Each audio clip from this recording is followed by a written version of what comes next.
Hola amigos, Dios les bendiga. Acompáñenme al estudio bíblico del día de hoy. Hola amigos, Dios les bendiga. Les habla Luis Carlos Reyes. En este día vamos a continuar con nuestros estudios bíblicos. La última vez dejamos en Juan capítulo 1, versos 51. Pero voy a comenzar aquí del 50 para a ver si podemos continuar con la idea previa.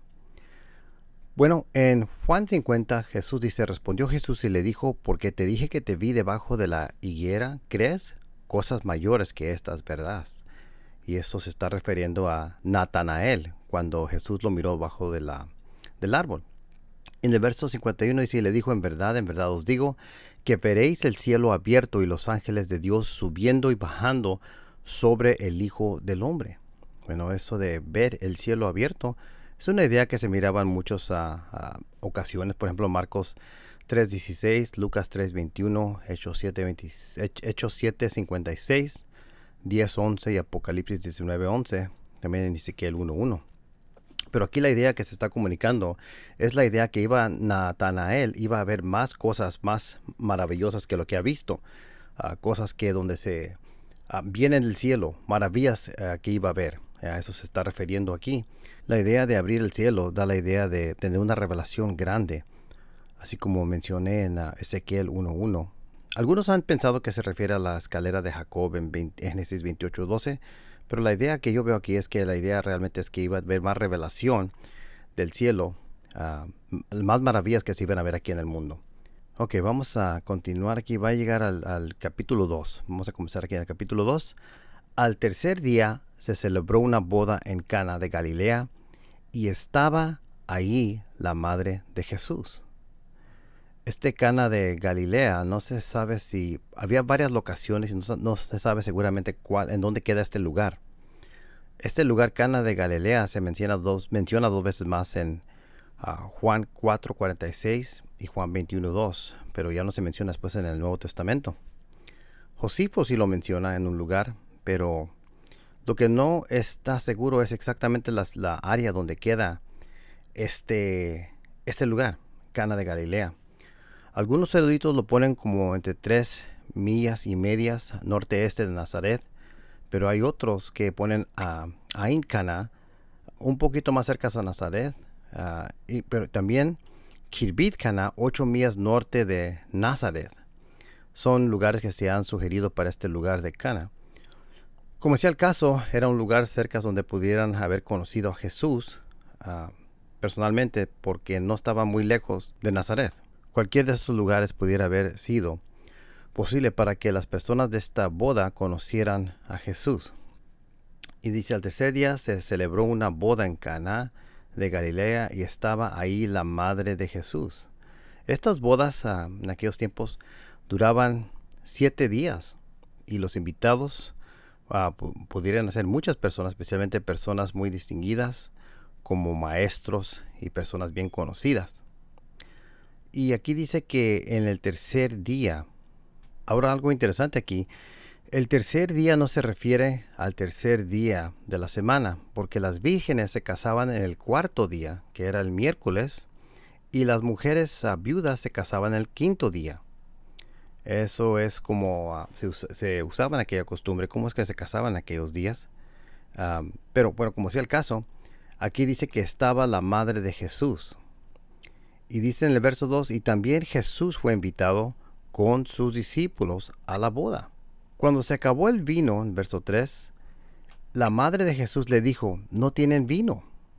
Ahora, en aquellos tiempos, en las bodas, la idea de que se acabe el vino sería algo vergonzoso y algo que se pudiera hablar por muchos años después, diciendo que te recuerdas aquella boda, se les acabó el vino, ¿quién era la persona que estaba encargada? Entonces, porque el trabajo de esa persona era asegurarse que los invitados deben de tener suficiente vino para que duren 7 días al menos. Donde se quedaban las mujeres en aquellos tiempos era cerca de donde se ponía el vino. Así que María aprende que había poco vino y esta palabra después le llega a Jesús y sus palabras posiblemente sugieren que él debería hacer algo, porque muchas veces los invitados ayudaban a pagar con los costos de la boda y los regalos. Así que es que necesitaban ayuda muchas veces.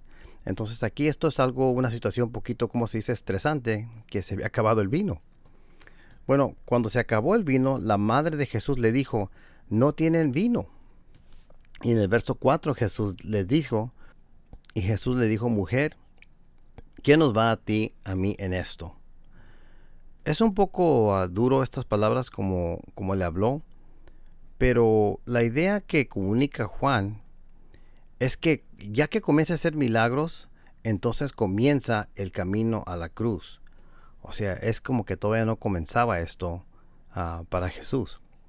Es como que Jesús estaba diciéndole en una manera poco duro que todavía no comienza su ministerio, donde van a haber milagros y donde va a comenzar el camino a la cruz. Bueno, en el verso 5 dice, su madre dijo a los que servían, haced todo lo que él os diga. O sea, la madre aquí les dice a los servidores y a las personas que estaban ayudando que hagan todo lo que Jesús les pida. O sea, es como que María está aquí ya suponiendo que Jesús va a estar encargado de esto y que Él se va a encargar.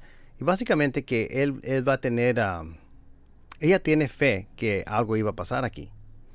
En el verso 6 dice, y había ahí 6 tinajas de piedra puestas para ser usadas en el rito de la purificación de los judíos.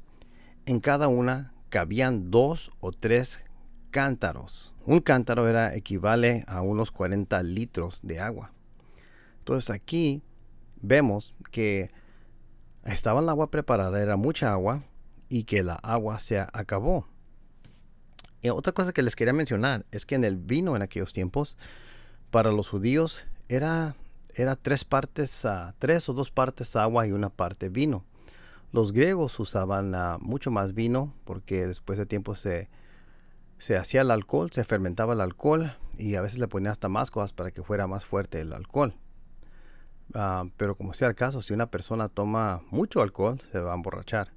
Uno de los trabajos de las personas que ayudaban en las bodas era asegurarse que todos tengan vino, que el vino esté preparado bien. Bueno, en este caso, aquí había 6 tinajas de piedra puestas para ser usadas en el rito de la purificación de los judíos. En cada uno cabían 2 o 3 cántaros. Ok. Jesús les dijo, llenad de agua las tinajas. Y las llenaron hasta el borde. Esto iba a durar poco tiempo, porque ahí no había mangueras o no había llaves de agua. Así que esto fue un trabajo y llenaron las 6 tinajas de agua. Hasta el borde, dice. En el verso 8, entonces les dijo, sacad ahora un poco y llevadlo al maestresala. Y lo llevaron. Verso 9, cuando el maestresala probó el agua convertido en vino, y como no sabía de dónde era, pero los que servían, que habían sacado el agua, lo sabían, el maestresala llamó al novio. Y en el verso 10, y le dijo, todo hombre sirve primero el vino bueno, y cuando ya han tomado bastante, entonces el inferior. Pero tú has guardado hasta ahora el vino bueno. En Juan 2:12 dice, después de esto bajó a Capernaum, él con su madre, sus hermanos y sus discípulos. Pero ahí no se quedaron muchos días. Es interesante que aquí dice sus hermanos y luego dice y sus discípulos. Y aquí da la idea que él tuvo hermanos en sentido de sangre. Pero el término hermanos se usaba de muchas maneras y adelphoi. Entonces es algo que se debe de estudiar. Hay personas, por ejemplo, los católicos no creen que Jesús tenía hermanos de la Virgen María, que no tuvo después hijos. Una teoría es que José, posiblemente ya viejo, tuvo hijos con otra mujer antes de que se casara. Eso es algo que argumentan los católicos. Pero para mí aquí está muy claro que su madre, sus hermanos y sus discípulos. Kai hoi adelphoi, kai hoi mathetai autu. Sus discípulos. Y se me hace interesante que pone la palabra kai ahí, conectado con este grupo. Ahora, este no cae entre las reglas de Granville-Sharp porque es un plural, pero de todas maneras se me hace interesante que se usa kai ahí y hermanos y sus discípulos. Si sus discípulos fueran las mismas personas que son sus hermanos, no tendría razón en realmente por qué poner y ahí, solamente refiere a sus hermanos, sus discípulos. Sería más fácil decir solamente sus hermanos, sus discípulos, pero ahí la inserción de y para mí sugiere una una idea que Jesús realmente tenía hermanos, pero la idea está ahí. Para mí lingüísticamente sería, aquí claramente se ve una distinción de una categoría de hermanos y otros que son sus discípulos, aunque sus discípulos también son sus hermanos. La idea de y ahí es lo que me hace sospechar que se refiere a otros hermanos. Bueno, como sea el caso, aquí dice, pero ahí no se quedaron muchos días. Dice en el verso 13, la Pascua de los judíos estaba cerca y Jesús subió a Jerusalén. Y encontró en el templo a los que vendían bueyes, ovejas y palomas, y a los que cambiaban el dinero ahí sentados. Y haciendo un azote de cuerdas, echó a todos fuera del templo con las ovejas y los bueyes, desparramó las monedas de los cambistas y volcó las mesas. Aquí venían a dar sacrificios a este templo, y una de las cosas que se necesitaba eran animales para poder dar estos sacrificios, unos animales puros como ofrendas. Y como venían personas de diferentes lugares, a veces se necesitaba cambiar ese dinero. Por eso es que las personas estaban ahí haciendo negocio de eso. Y dijo en el verso 16, y dijo a los que vendían palomas, quitad esto de aquí, no hagáis de la casa de mi padre una casa de comercio. Es algo muy poderoso lo que dijo ahí Jesús. Sus discípulos se acordaron de que estaba escrito, el celo por tu casa me consumirá.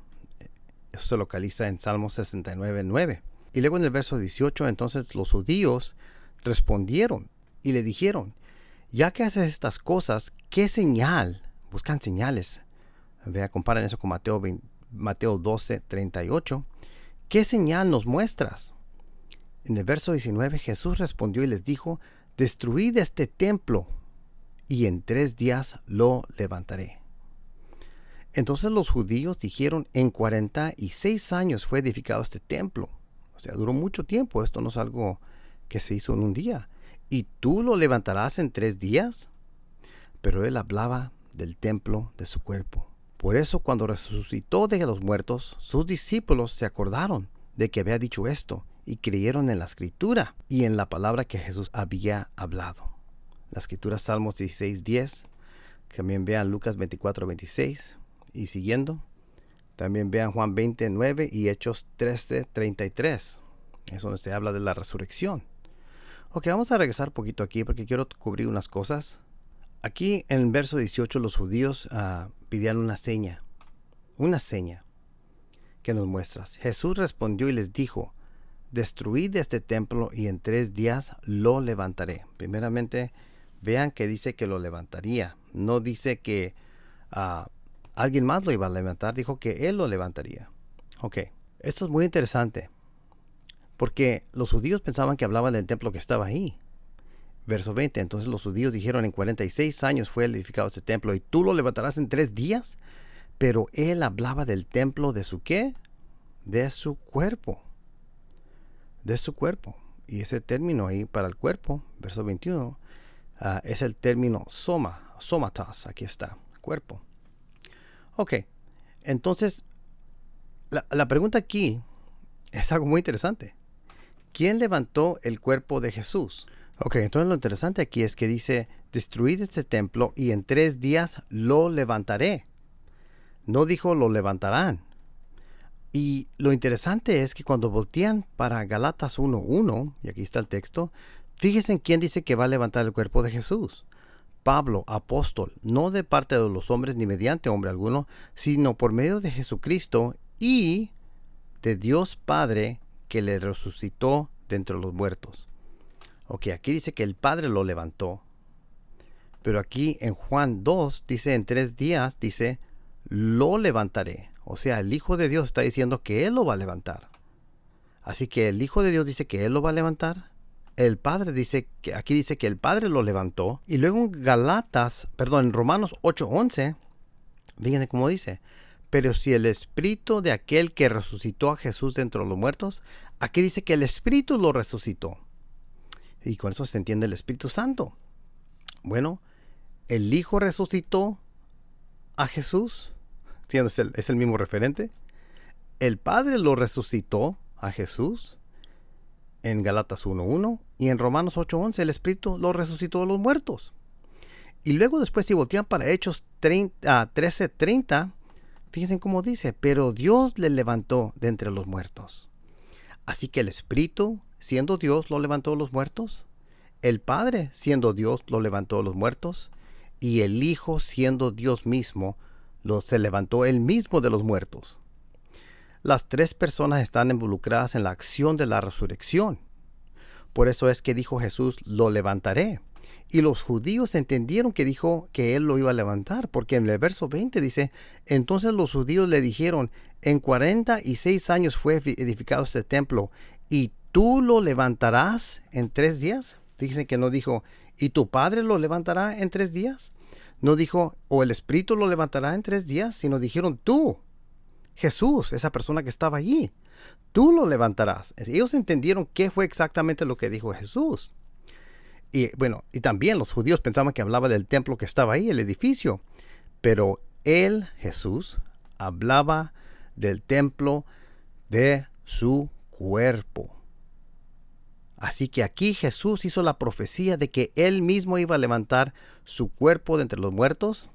También nos dicen las escrituras que el Padre lo levantó, y también que el Espíritu lo levantó, y también dicen las escrituras que Dios lo levantó. Entonces Dios es el Padre, el Hijo y el Espíritu Santo, y los tres estaban involucrados en la acción de levantar a Jesús de los muertos. Por eso es aquí cuando resucitó de los muertos, sus discípulos se acordaron de que había dicho esto y creyeron en la escritura y en la palabra que Jesús había hablado.